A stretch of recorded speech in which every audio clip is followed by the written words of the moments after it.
The Vatican. Seat of the Holy Roman Church, symbol of spiritual authority for millions.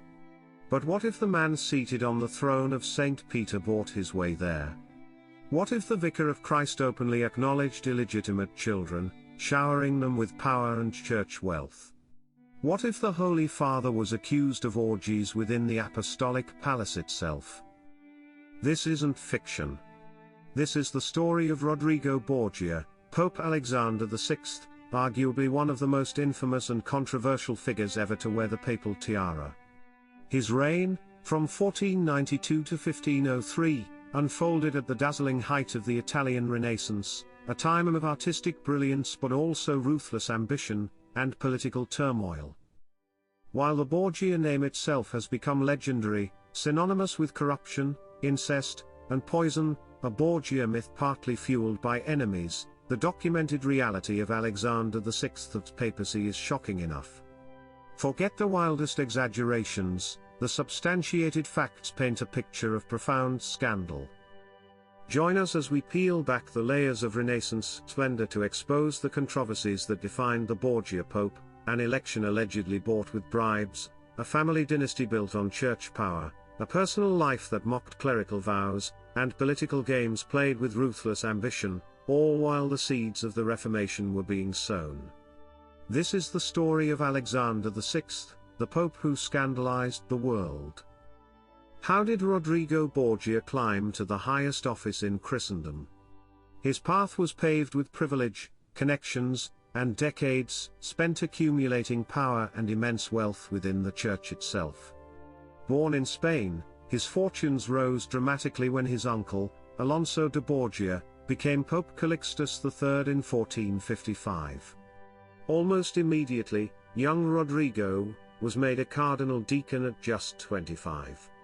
A promotion based purely on family ties, it was a blatant act of nepotism, common perhaps, but scandalous nonetheless. A year later, another crucial appointment, Vice-Chancellor of the Holy Roman Church. This wasn't just any job, it was the administrative heart of the Curia, a position commanding enormous income and influence. Rodrigo Borgia held this post for an astonishing 35 years, serving 4 different popes. While reportedly competent in his duties, his private life was already notoriously licentious. More importantly, this long tenure allowed him to amass a colossal personal fortune, gain unmatched experience in papal politics, and build crucial alliances. He had the money, the connections, and the know-how. When Pope Innocent VIII died in 1492, the stage was set for one of the most infamous papal elections in history. Rome was gripped by violence, the conclave shadowed by intrigue. The leading candidates, Rodrigo Borgia, Giuliano della Rovere, backed by France, and Ascanio Sforza. What happened next has been debated for centuries, but the accusation was immediate and widespread: Simony. Did Rodrigo Borgia buy the papacy? Contemporary accounts, later historians, and the general belief at the time screamed yes. He allegedly used his vast wealth to bribe key cardinals, promises of lucrative jobs, church benefices, cold hard cash. While the dramatic tales of mule loads of silver might be exaggerated, the pattern of favors and appointments after his election strongly suggests deals were struck. Whether it was direct bribes or Cardinal Sforza's calculated support for future gain, the perception was clear: the papal tiara worn by Alexander VI was tainted from the start. Although initially welcomed by Romans hoping for a strong leader, the shadow of that corrupt election would hang heavy over his entire pontificate. If nepotism helped Rodrigo Borgia become pope, it became the defining policy of his papacy. While favoring relatives wasn't unusual for Renaissance popes seeking loyal allies, Alexander VI took it to an unprecedented extreme. His primary goal seemed less about the church and more about cementing power and territory for the Borgia family. The papal states were treated less like a spiritual domain and more like a potential family kingdom. The main instrument of this ambition: his ruthless, capable son, Cesare Borgia. Though clearly unsuited for religious life, Cesare was initially pushed into the church, bishop at 15, archbishop soon after, cardinal at 18. But after his brother Juan's mysterious murder in 1497, a crime some whispered Cesare himself committed, Cesare did the unthinkable. He resigned his cardinalate, the only person known in history to do so, to pursue raw, secular power. With his father's blessing and funding, Cesare became Captain General of the Papal armies. Between 1499 and 1503, he waged brilliant, brutal campaigns across central Italy, subjugating local lords in the Romagna region. Alexander VI provided the political cover, the papal funds, the diplomatic deals, like a crucial alliance with France, while Cesare provided the military might, employing French troops, mercenaries, treachery, and assassination to carve out a dukedom for himself.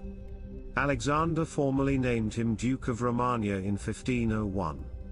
Father and son were locked in a cycle of ambition. Papal authority fueled Cesare's conquests, and Cesare's victories bolstered Alexander's power. The lines blurred completely. And what of Alexander's daughter, Lucrezia Borgia? History often remembers her shrouded in dark rumors, but primarily, she served as a political pawn in her father's and brother's games. Her marriages were strategic tools, made and broken as Borgia alliances shifted. First, married at 13 to Giovanni Sforza to link with Milan. When that alliance faded, the marriage was annulled on likely fabricated grounds. Second, to Alfonso of Aragon, Duke of Bachelier, to improve ties with Naples. But when the Borgias allied with France, Naples' enemy, Alfonso became inconvenient. He was brutally murdered in Rome in 1500, an act widely blamed on Cesare's agents. Her final, prestigious marriage was to Alfonso d'Este of Ferrara, securing Borgia influence in the north. Though used politically, Lucrezia wasn't powerless. She was educated, a patron of the arts, and remarkably, her father sometimes entrusted her with administrative duties, even appointing her regent in his absence. But scandal clung to her too. Rumors of incest with her father and brother, likely spread by enemies like her first husband, swirled but lack credible evidence. The birth of the mysterious Roman infant in 1498, claimed first as Cesare's child then Alexander's, only fueled more speculation. Alexander favored his other son, Juan, Duke of Gandia, likely intending him for a major role before his murder in 1497. And the nepotism extended beyond his children, with numerous relatives appointed as cardinals. This systematic elevation of family, transforming papal policy into a tool for dynastic ambition, was perhaps the most blatant symbol of Alexander VI's worldly reign, profoundly damaging the Church's spiritual standing. Beyond politics, Alexander VI's personal life was a source of constant scandal, shattering the image of papal piety. His violation of clerical celibacy wasn't just rumored, it was flagrantly open. He didn't hide his relationships or his children, he acknowledged them, promoted them, integrated them into his power structure like a secular Renaissance prince. His longest relationship was with Vanozza dei Catanei, mother of Cesare, Juan, Lucrezia, and Joffre. By the time he became pope, however, his mistress was widely considered to be the much younger, famously beautiful Giulia Farnese, wife of a powerful Roman noble. This relationship reeked of quid pro quo. Alexander made Giulia's brother, Alessandro Farnese, a cardinal in 1493. The message seemed clear: papal favors could be traded for personal gratification. Accusations of debauchery followed him throughout his career. As a young cardinal, he'd been reprimanded by Pope Pius II for attending what was described as an orgy in Siena. Did this continue into his papacy? Enter the infamous banquet of chestnuts. Recorded only by the papal master of ceremonies, Johann Burchard, this alleged event in 1501 supposedly involved 50 courtesans entertaining guests, culminating in sexual games performed before the Pope, Cesare and Lucrezia. It's a shocking account, but its truth is heavily debated. It's uncorroborated, and some historians question Burchard's reliability or motives. But true or not, the fact that such a story could be recorded by a high-ranking official, and be believed, reveals the toxic atmosphere of scandal surrounding the Borgia Pope. While the most lurid tales, incest, the literal details of the banquet, should be viewed skeptically as likely enemy propaganda or exaggeration, Alexander's undisputed actions were scandalous enough. Maintaining mistresses, fathering and promoting illegitimate children while Pope, trading church positions for favors, these were undeniable breaches that destroyed his moral authority and made the wilder rumors believable. This hypocrisy fueled outrage and calls for reform from figures like Savonarola. Alexander VI wasn't just a scandalous figure, he was a pope at war, deeply enmeshed in the brutal power politics of the Italian wars. When France's King Charles VIII invaded Italy in 1494, aiming for Naples, Alexander initially opposed him, helping form the League of Venice that forced the French out. But just years later, seeking French support for Cesare's campaigns, Alexander completely reversed course, allying with Charles' successor, Louis XII.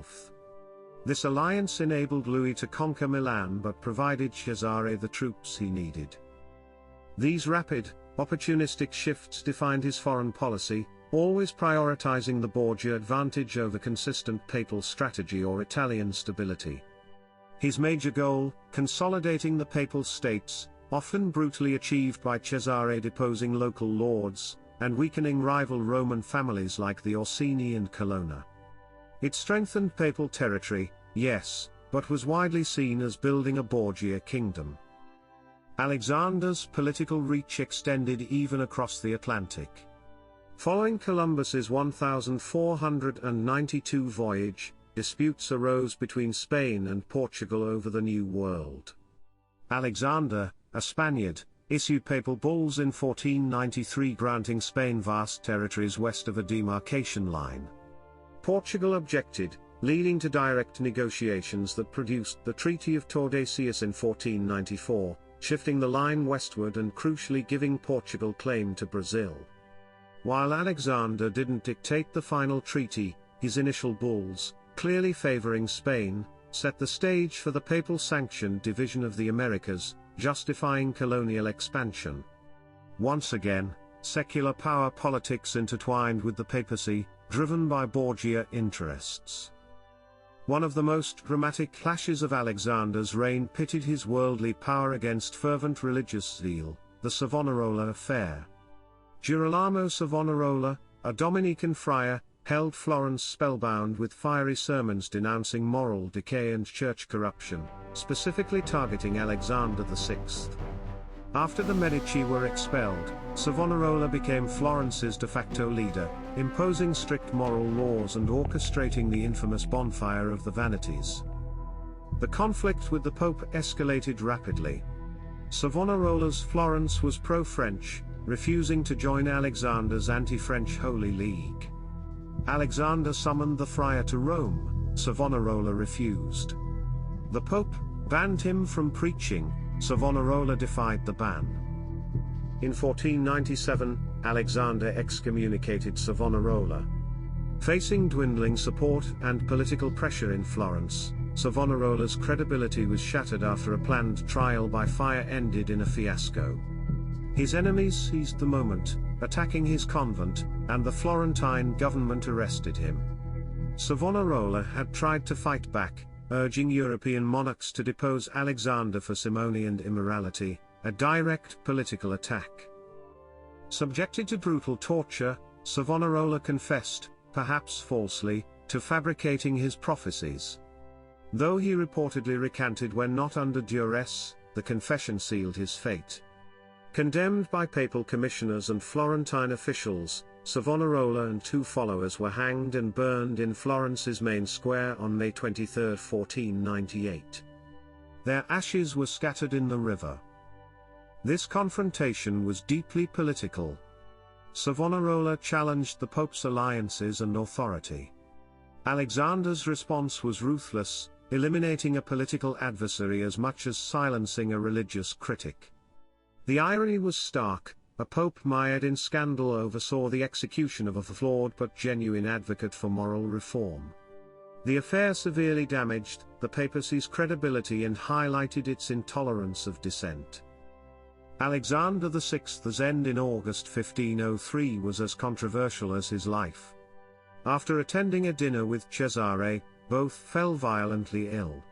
Cesare survived, the elderly pope did not. Immediately, rumors flew: poison. The popular story claimed Alexander and Cesare meant to poison their host, Cardinal Cornetto, likely for his wealth, but accidentally ingested the poison themselves.